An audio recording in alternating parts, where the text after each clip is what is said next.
Ajak Anda untuk melihat di dalam kebenaran firman Tuhan, diambil dari Kisah Para Rasul pasal yang pertama. Kita akan melihat dari ayat yang ke-20 sampai ayat yang ke-26. Saya akan berkhotbah sedikit berbeda, tidak secara langsung berbicara tentang kenaikan Yesus Kristus, karena kita semua, apalagi Anda yang sudah bertahun-tahun menjadi orang Kristen, Anda sudah tahu makna daripada kenaikan Yesus Kristus ke surga. Ya, saya akan melihat dari sisi yang lain dari peristiwa kenaikan Yesus Kristus ke surga. Kisah Rasul 1 ayat 20 sampai 26 ini adalah kejadian kira-kira 7 hari atau 1 minggu setelah Yesus Kristus naik ke surga. Jadi ini masih berkaitan erat dengan peristiwa kenaikan Kristus ke surga, dan kita mau belajar apa yang firman Tuhan mau sampaikan kepada kita semua pagi menjelang siang hari ini. Di sana dikatakan, sebab ada tertulis dalam kitab Mazmur, biarlah perkemahannya menjadi sunyi, dan biarlah tidak ada penghuni di dalamnya, dan biarlah jabatannya diambil orang lain. Anda tahu ini adalah profesi atau nubuatan firman Tuhan tentang Yudas Iskariot yang pada akhirnya memang dia menjadi rasul utama Yesus, tetapi dia menyia-nyiakan kesempatan untuk bertobat sungguh-sungguh, dan akhirnya dia mengalami penggenapan daripada apa yang dinubuatkan oleh firman Tuhan terkait hidupnya. Ayat 21, jadi harus ditambahkan kepada kami seorang dari mereka yang senantiasa datang berkumpul dengan kami selama Tuhan Yesus bersama-sama dengan kami. Jadi mereka sedang berunding berembuk untuk mendapatkan atau mencari pengganti daripada Yudas Iskariot. Perhatikan di sini, mereka tidak asal comot, mereka tidak asal pilih, tetapi mereka berdoa terlebih dahulu. Kita tahu setelah Yesus naik ke surga, mereka diperintahkan untuk menantikan, ya, dan terus berdoa di kamar loteng Yerusalem. Dan ini terjadi kira-kira 7 hari setelah kenaikan Yesus. Ayat 22, yaitu mulai dari baptisan Yohanes sampai hari Yesus berangkat ke surga meninggalkan kami, untuk menjadi saksi dengan kami tentang kebangkitannya.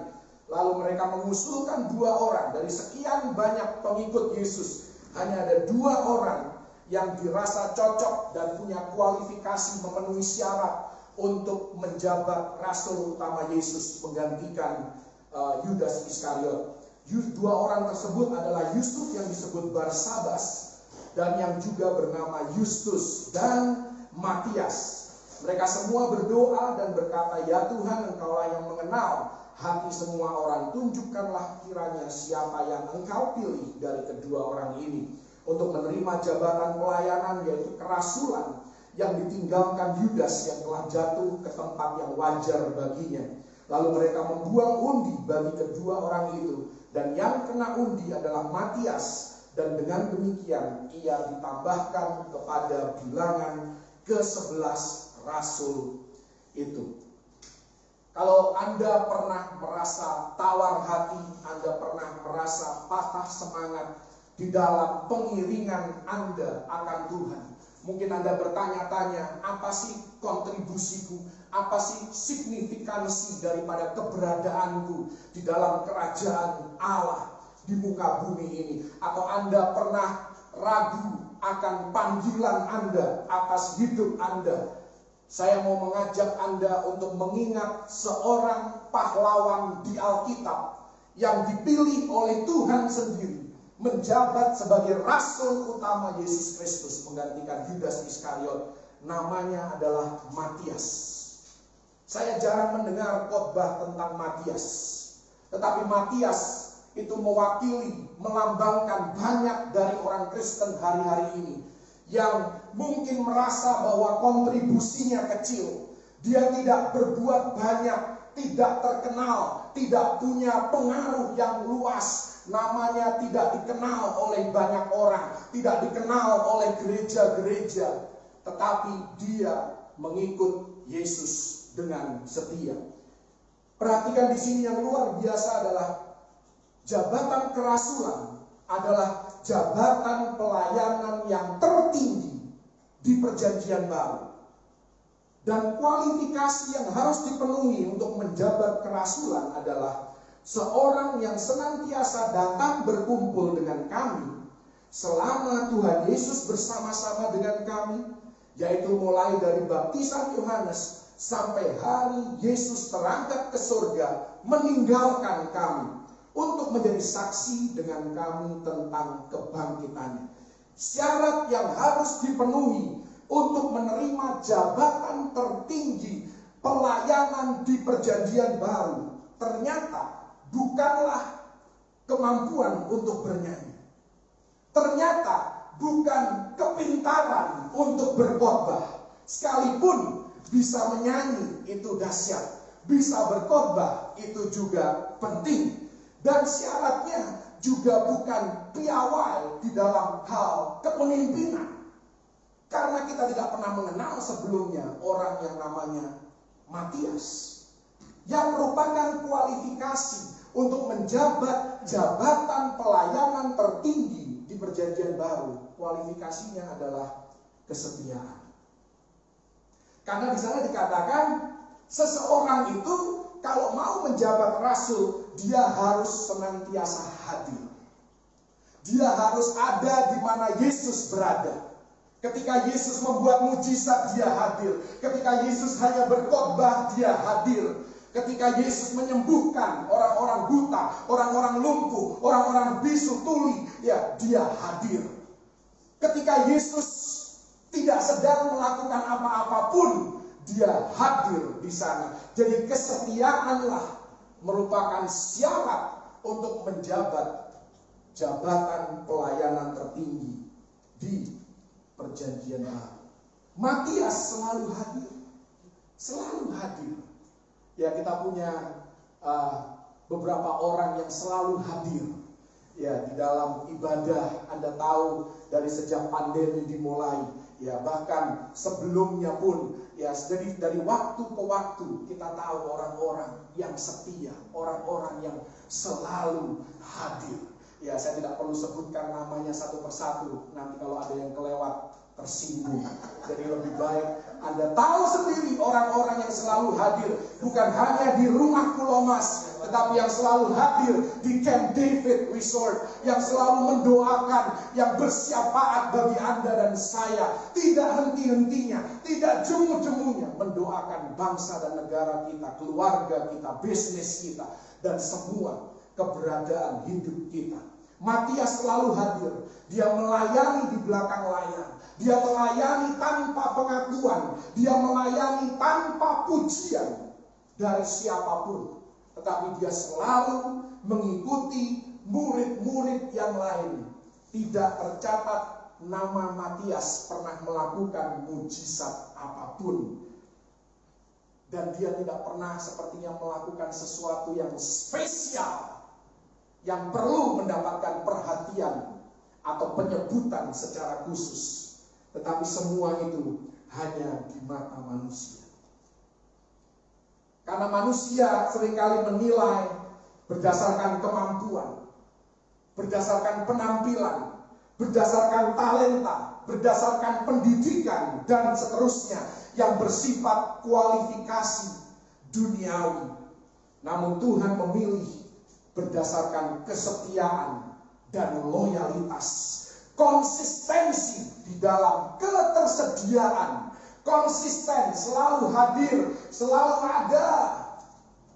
Dan setia sekalipun dia tidak terkenal, sekalipun dia tidak melakukan hal yang besar, tetapi dia selalu hadir. Karena itu ada dan saya, kita perlu belajar sekalipun kita terkadang diberikan tugas yang kecil, seolah-olah tidak berarti, tidak signifikan. Aku tidak tahu dampaknya dari apa yang aku lakukan. Tetapi saya mau katakan, Tuhan tidak akan pernah mengabaikan kesetiaan dan loyalitas kita.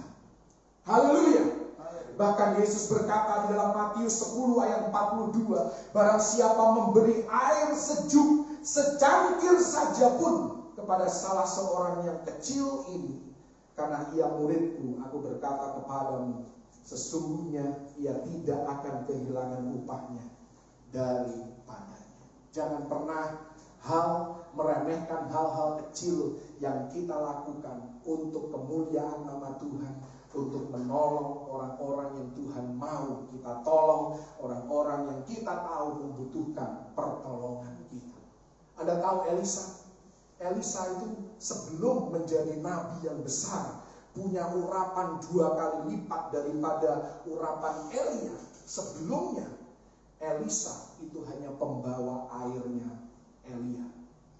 Dan dia lakukan itu bukan 1 bulan, bukan 1 tahun. Dia lakukan itu 10 tahun. Yang dia lakukan hanya membawa air, kasih minum Elia.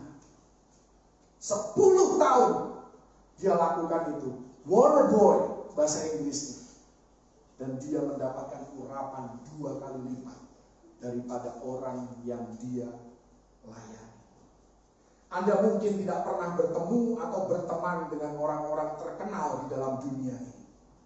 Namun saya mau katakan, kalau Anda adalah orang yang setia, Anda orang yang loyal, maka di mata Tuhan, hal itu membuat Anda berada di level yang sama dengan orang-orang penting, konglomerat yang ada di dunia ini.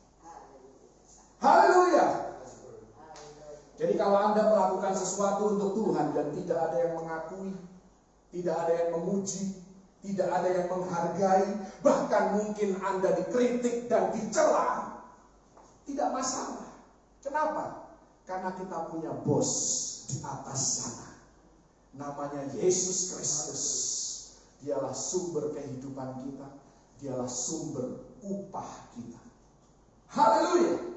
Ibrani 6 ayat 10 dikatakan, sebab Allah bukan tidak adil, sehingga ia lupa akan pekerjaanmu dan kasihmu yang kamu tunjukkan terhadap namanya oleh pelayanan kamu kepada orang-orang kudus yang masih kamu lakukan sampai sekarang. Yang menarik adalah di sini Tuhan mencatat perbuatan baik kita. Kalau Anda melihat di ayat yang lain di dalam Ibrani 8 maupun di dalam Ibrani 10, di sana dikatakan bahwa Tuhan tidak lagi mengingat dosa-dosa kita. Ini dahsyat, saudara. Ini dahsyat. Seringkali kita terbalik perspektif kita tentang Tuhan. Kalau dosa rasa-rasanya Tuhan ingat dan Tuhan membalasnya. Oh no, Alkitab tidak berkata demikian. Alkitab berkata Tuhan tidak mengingat dosa-dosa kita. Orang yang hidup dan tinggal di dalam Kristus, dia seperti orang yang tidak pernah berdosa di mata Tuhan. Karena Tuhan tidak mengingat dosa-dosanya. Tetapi perbuatan baik kita Tuhan catat. Itulah dahsyatnya Tuhan kita. Haleluya. Karena itu kalau tentang kesalahan orang lain, jangan pernah mencatat kesalahan itu. Lupakan. Memang sakit sih. Memang ketika kita dirugikan saat kejadian itu rasanya pengen balas, pengen marah. Tapi jangan pernah tulis di atas batu. Tulislah di atas pasir. Supaya apa? Supaya bisa dihapus. Tapi kalau kebaikan orang, tulislah di atas loh batu. Supaya sulit dihapusnya. Ya kan? Kalau pasir kan gampang. Ditendang gini aja udah hilang. Tapi kalau nulis di batu, butuh waktu. Ya kan, butuh direnungkan. Bahkan kalaupun mau menghapus itu susah melakukannya. Matias ada bersama-sama dengan para murid Yesus selama Yesus bersama-sama dengan kami. Ini yang pertama, tadi bagian pertama dikatakan. Dan saat Yesus terangkat ke surga, meninggalkan kami. Jadi Matias selalu hadir ketika ada Yesus dan ketika Yesus sudah meninggalkan kami. Ada 2 bagian di sini yang perlu kita kritisi, yang perlu kita bahas lebih mendalam. Ketika Yesus ada bersama-sama dengan kami, ketika Yesus ada, artinya ketika ada urapan, ketika kuasa Tuhan begitu terasa, ketika hadirat Tuhan membuat kita merinding, membuat kita tahu dan sadar bahwa Roh Kudus sedang bekerja. Pada saat itulah Matias ada, saat Yesus ada di tengah-tengah mereka. Demikian juga dengan kita, ketika Yesus ada di tengah-tengah kita, Roh Kudus bekerja dan mengalir dengan dahsyatnya. Kita merasakan, kita menikmati atmosfer yang berbeda, mujizat terjadi. Orang-orang mengalami kelepasan, kita sendiri diberkati, kita sendiri dipuaskan dan sebagainya. Sangat mudah bagi kita untuk berkomitmen dan setia ketika Yesus ada di tengah-tengah kita. Ketika segala sesuatu berjalan dengan baik, doa kita dijawab. Orang-orang bersemangat ketika kita memimpin pujian. Mereka ikut bertepuk tangan, mereka angkat tangan, mereka nangis. Oh, mereka merasakan hadirat Tuhan. Ketika kita melayani mereka, oh, mereka menghargai kita, mereka memuji kita, mereka melihat ada urapan Tuhan atas kehidupan kita. Oh, kita senang. Itu sangat mudah untuk bersemangat, sangat mudah untuk berkomitmen dalam hal dan sikap seperti itu. Tetapi saya mau katakan ada kalanya di mana seolah-olah dalam kehidupan kita Yesus meninggalkan kita. Seolah-olah. Karena itu tidak benar bahwa Yesus meninggalkan kita. Yesus tidak pernah meninggalkan kita. Tapi ada kalanya ketika segala sesuatu terasa kering, segala sesuatu terasa membosankan, segala sesuatu terasa monoton, dan tidak ada lagi semangat, tidak ada lagi greget.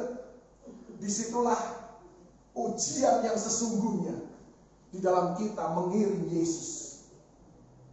Apakah kita masih setia? Apakah kita masih berkomitmen kepada Tuhan? Apakah kita masih punya komitmen kepada rumah Tuhan, gereja lokal di mana Tuhan tempatkan kita? Apakah kita masih punya komitmen terhadap tujuan-tujuan Tuhan? Percaya, sekalipun aku tidak merasakan hadirat-Mu, aku tidak merasakan urapan-Mu, tidak ada yang membuat aku rasanya merinding mendengar suara-Mu, tapi aku tetap percaya bahwa tidak ada satu rencana-Mu yang gagal atas hidupku. Itulah Matias.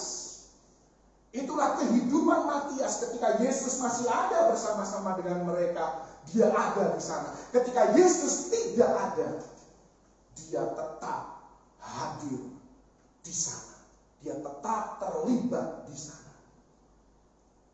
Apakah kita masih setia ketika rasa itu tidak ada lagi? Setia kepada Tuhan, setia kepada gereja lokal, setia kepada istri, setia kepada suami, setia kepada anak-anak, setia kepada apa yang Tuhan percayakan di dalam kehidupan kita. Oh, ada kalanya di dalam pernikahan kita tidak merasakan urapan Tuhan. Wah, kita rasanya sayang banget sama pasangan kita. Oh, ada kalanya kita mungkin rasa bosen hidup sama orang yang sama puluhan tahun. Rasanya aduh, sudah hilang rasa itu. Tapi pertanyaannya adalah apakah engkau masih bisa setia ketika rasa itu sudah mulai pudar?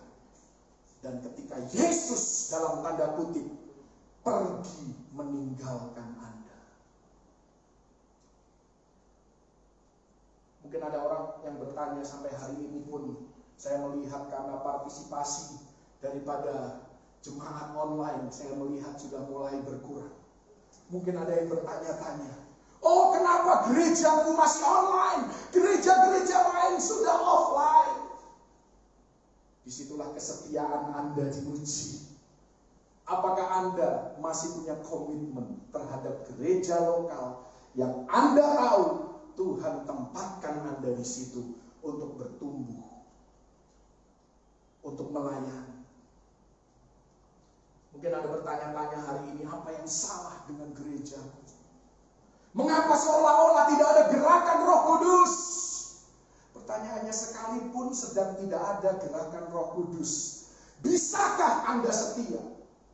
Karena kualifikasi untuk mendapatkan jabatan tertinggi, untuk mendapatkan upah yang terbaik dari Tuhan, bukanlah kehebatan Anda, penampilan luar Anda, tetapi kesetiaan Anda.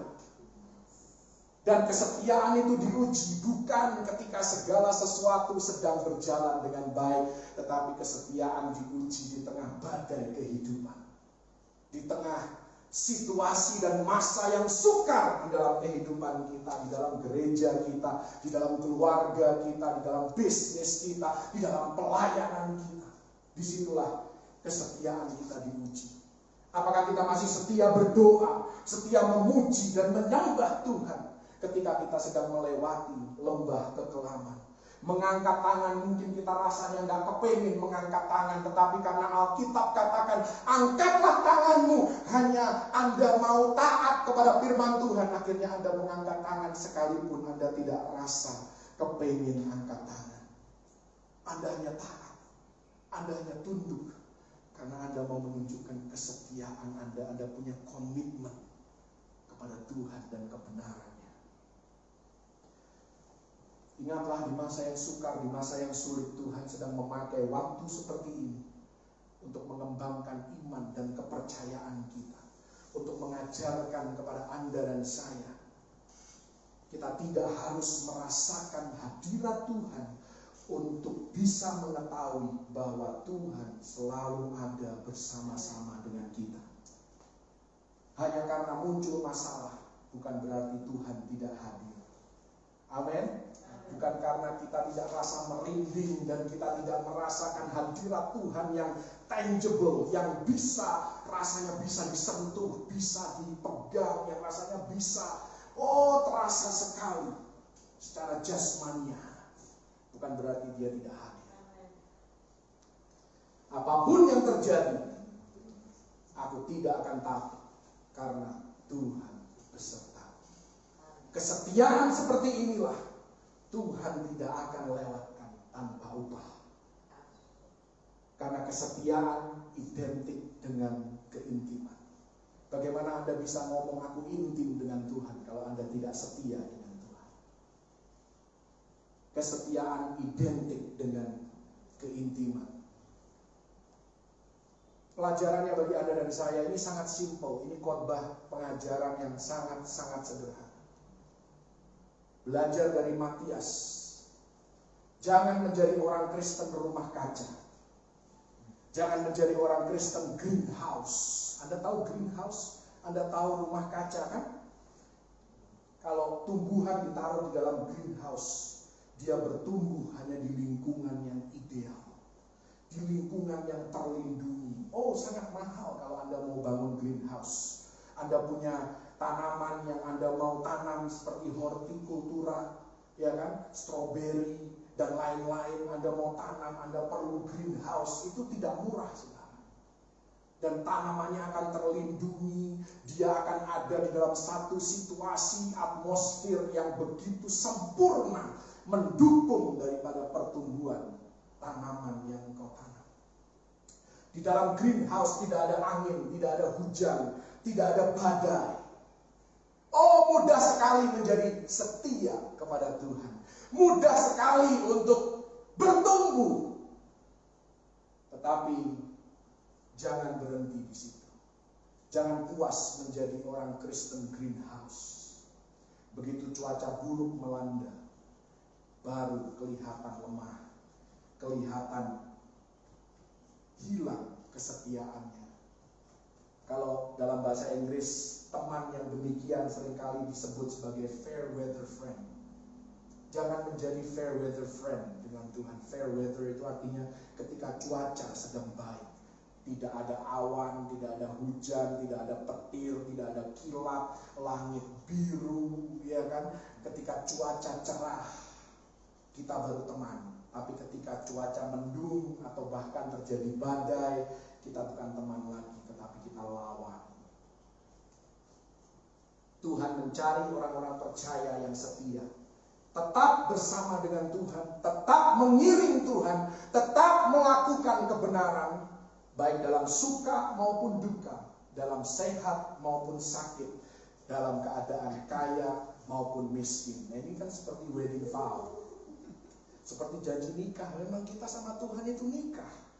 Iya kan? Makanya kita disebut mempelai. Jadi jangan main-main, saudara. Jangan main-main dengan covenant. Dengan dipilih menjadi mempelai itu bukan sembarangan. Kita perlu menjadi mempelai yang setia. Sekalipun merasa tidak penting melakukan hal yang sepele, tetaplah setia. Walaupun terkadang kepingin menyerah, Pengkhotbah 3 ayat 1 dikatakan untuk segala sesuatu ada masanya. Untuk apapun di bawah langit ada waktunya. Kemudian mulai dari ayat yang kedua dan seterusnya sampai ayat yang ke-8 ada 28 musim kehidupan. Tetapi satu musim tidak ada di sana, yaitu musim untuk menyerah. Artinya tidak boleh menyerah di dalam badai kehidupan, di tengah situasi dan masa yang sukar sekalipun. Tetaplah setia kepada Tuhan dan kebenarannya. Setialah di mana Tuhan tempatkan Anda. Karena Wahyu 22 ayat 12 dikatakan sesungguhnya aku datang segera. Bukankah kedatangan Yesus rasa-rasanya sudah semakin dekat? Ya, Israel Timur Tengah sedang gonjang ganjing. Ya kan, Presiden Turki atau Perdana Menterinya telepon Putin, ya Rusia, dia bilang ayo kita hajar Israel sama-sama. Ini sudah menunjukkan tanda-tandanya, saudara. Pengangkatan sudah semakin dekat. Wahyu 22 ayat 12, sesungguhnya aku datang segera dan aku membawa upahku untuk membalaskan kepada setiap orang menurut perbuatannya, menurut kesetiaannya. Banyak orang yang lebih cerdas, banyak orang yang lebih pintar dari Anda, lebih kaya dari Anda. Tetapi kenapa Tuhan memilih Anda? Karena Tuhan melihat berdasarkan kesetiaan, bukan hal-hal jasmaniah yang dia lihat. Karena itu jangan terkecoh dengan tipuan iblis yang suka menjatuhkan kita, yang suka membuat kita mengasihani diri. Engkau itu gak penting, engkau tidak punya kontribusi apa-apa, apa yang kamu lakukan sia-sia, percuma kamu setia mengikuti Tuhan, percuma kamu melakukan kebenaran firman Tuhan, percuma kau hidup dengan integritas. Oh, tidak percuma, saudara.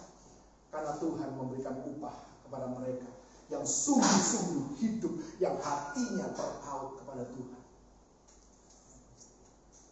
Ketika iblis datang dengan suara itu, merongrong kehidupan kita, maka kita harus kasih tahu iblis. Kita seringkali harus mengingatkan iblis. Apa yang harus kita katakan kepada iblis? Anda tahu iblis pernah hidup di satu waktu di mana tidak ada dosa, tidak ada cobaan, hanya ada hadirat Tuhan. Di tengah situasi dan kondisi yang sangat-sangat sempurna, tidak ada godaan.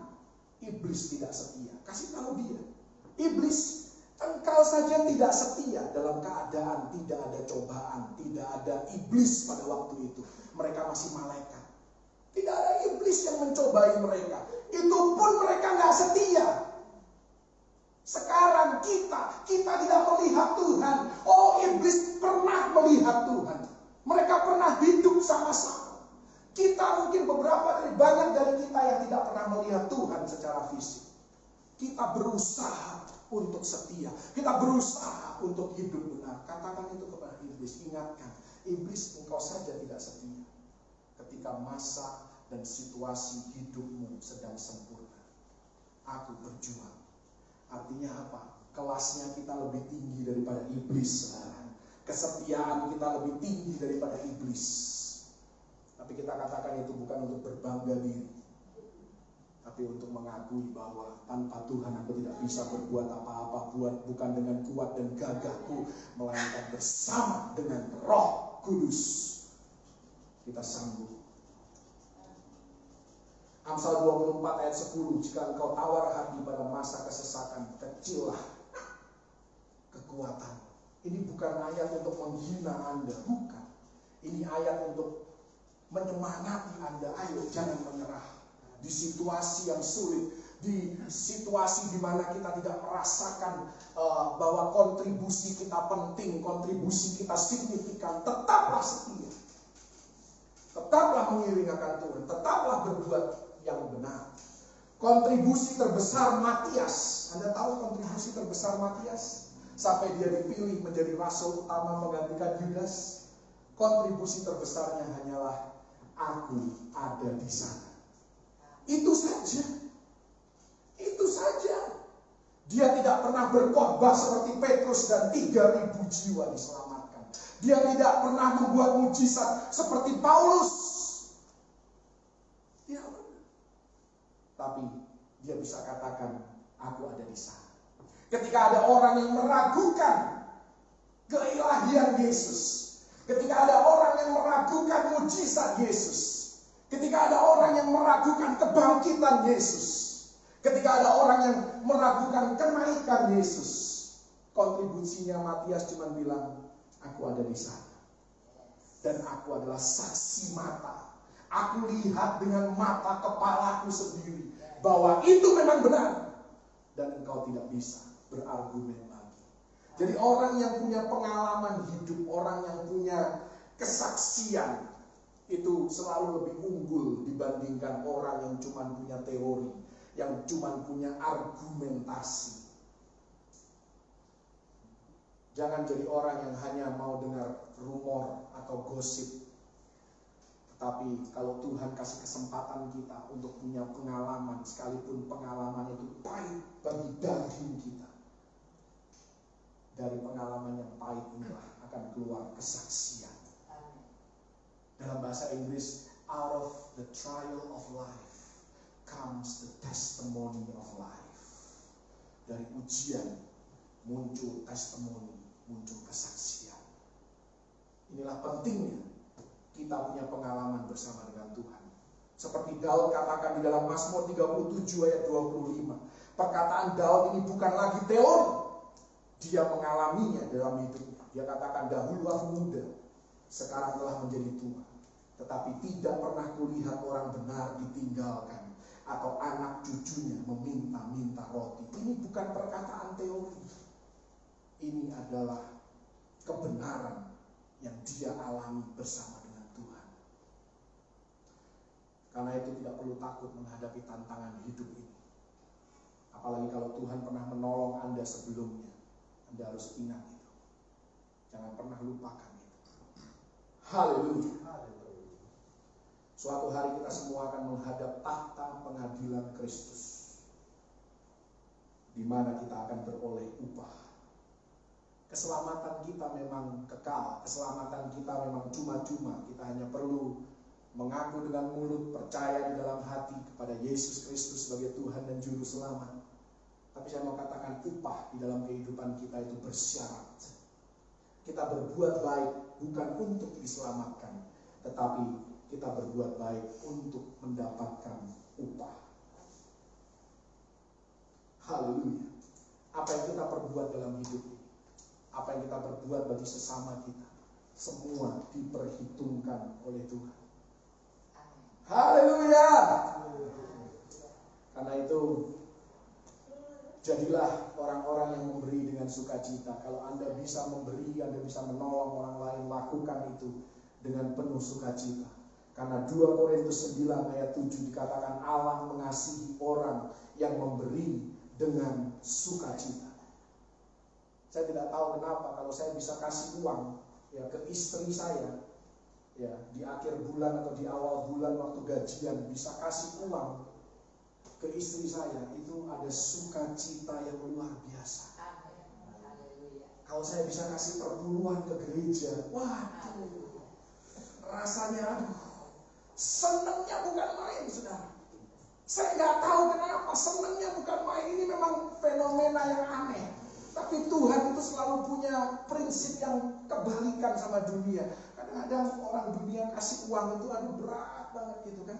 Kalau saya pengen cepet-cepet kasih, saudara. Kalau bisa saya kasih perpuluhan itu banyak gitu. Ya saya banyak, saya lebihin kalau bisa gitu, saudara. Itu sesuatu yang supranatural. Saya tidak sedang menyombongkan diri, tidak. Tapi kalau Anda menjalani lifestyle belajar untuk memberi, bukan berarti terus Anda obral, Anda boros di dalam hidup Anda. Bukan. Anda memberi sesuai dengan kemampuan Anda, sesuai dengan apa yang Tuhan percayakan di dalam kehidupan Anda, dan Anda kelola itu dengan baik. Maka Tuhan akan menuntun kita dari satu sukacita kepada sukacita yang lebih besar lagi. Ini kalau Anda tidak pernah lakukan, sudah pasti terdengar seperti teori. Tapi kalau Anda pernah lakukan, ini bukan lagi teori, tetapi hal yang benar-benar. Memang kita diciptakannya seperti itu. Tuhan mendesain kehidupan kita itu sebagai makhluk sosial yang berbagi. kita mendapatkan keutuhan, kita bisa bertumbuh. Itu seperti pisang. Pisang itu nggak bisa bertumbuh satu-satu. Harus di dalam kelompok dia baru bisa bertumbuh dengan baik. Kita diciptakan Tuhan, didesain seperti itu, saudara. Mari kita belajar dari Matias. Dan apa upah daripada kesetiaan Matias? Kita lihat Wahyu 21 ayat 14. Ini ayat yang terakhir. Upah dari kesetiaan Matias. Dia tidak punya kontribusi yang terkenal, yang besar-besar, saudara. Dia tidak pernah menulis kitab Injil seperti Matius. Matius ini juga rasulnya Yesus. Tetapi Tuhan, firman Tuhan mencatat Wahyu 21 ayat 14. Dan tembok kota itu, kota apa? Yerusalem baru. Di tembok Yerusalem baru mempunyai 12 batu dasar, dan di atasnya tertulis ke-12 nama Rasul Anak Domba itu. Haleluya. 12, bukan 11. 12, Anda tahu nama yang ke-12 yang ditulis di Yerusalem baru? Namanya Matias. Orang yang tidak pernah kita kenal sebelumnya, yang tidak pernah berbuat hal mujizat yang besar, tidak pernah berkhotbah di dalam penginjilan yang besar sampai ribuan orang, puluhan ribu orang bertobat. Namanya tertulis di Yerusalem baru. Matias hanya kontribusinya, aku ada di sana. Aku selalu hadir ketika ada Yesus. Ketika hadirat Tuhan begitu kuat, aku ada di sana. Ketika aku tidak rasa apa-apapun, aku ada di sana. Haleluya. Ku mau di sana. Gitu kan lagunya. Haleluya. Nama Matias tertulis di sana karena satu hal dan satu hal saja. Karena kesetiaannya. Dia ada melewati semua, baik yang pahit maupun yang manis, baik yang enak maupun yang tidak enak. Dia lewati bersama-sama dengan Yesus. Demikian juga dengan Anda dan saya. Tuhan menyediakan tempat dan upah yang demikian bagi orang-orang yang setia. Tujuan akhir hidup kita bukanlah kesuksesan, melainkan kesetiaan. Karena dengan kesetiaan, maka kita akan mendengar, baik sekali perbuatanmu itu, hai hambaku yang baik dan setia. Biar kita semua yang mendengar khotbah saya, semuanya, tidak ada satupun yang terlewat, semuanya akan mendengar perkataan ini.